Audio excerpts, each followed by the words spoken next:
மார்னிங்கே அம்மா வீட்டில் ஒரு டீயோட ஸ்டார்ட் பண்ணியாச்சு. எங்கள் அண்ணன் பொண்ணு அம்மாவும் தண்ணி பிடிக்க அந்த பக்கம் போயிட்டுருந்தாங்க. அவள் தண்ணி பிடிக்க மாட்டா, ஆனால் குடத்த வச்சு ஜாலியாக விளையாடிட்டு இருப்பா.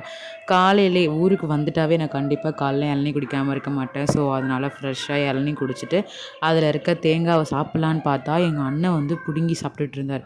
அப்புறம் அவர்கிட்ட போராடி ஒரு வழியாக எடுத்து சாப்பிட்டுட்டேன். அதுக்கப்புறம் டிஃபன் சாப்பிட்டு முடிச்சதுக்கப்புறம் சாமி வந்துச்சு. அதுக்கு பானகம், வெத்தலை பாக்கு, கற்பூரம், பூ எல்லாத்தையும் அம்மா எடுத்து வச்சுருந்தாங்க. சாமி வந்தோடனே பார்த்துட்டு விழுந்து கும்பிட்டுட்டு எப்பயுமே காலையில் நைட்டு 2 வேளைக்குமே சாமி வரும். ஸோ 2 வேளையுமே அம்மனை பார்க்கலாம். ஸோ ஜாலியாக அம்மனை பார்த்துட்டு அப்புறம் மதியம் சாப்பிட்டுட்டோம். ஈவினிங்காக மறுபடியும் ஒரு டீ, அம்மா பப்ஸு வாங்கிட்டு வந்தாங்க. அதை சாப்பிட்டு என்ஜாய் பண்ணிவிட்டு நைட்டுக்காக பொங்கல் சாப்பிட்டோம். பொங்கல் சாப்பிட்டுட்டு முடிச்சதுக்கப்புறமா சாமி வரப்போகுதுன்னு சொல்லிட்டு பார்த்தா வெடிலாம் சூப்பராக வெடிச்சிட்டு இருந்தாங்க. கலர் கலர் வெடிலாம் வெடிச்சிட்டு இருந்தாங்க. பார்க்கவே சூப்பராக இருந்துச்சு. அதுக்கப்புறம் கொஞ்சம் நேரம் கழித்து ட்ரம்ஸ்லாம் வந்துச்சு.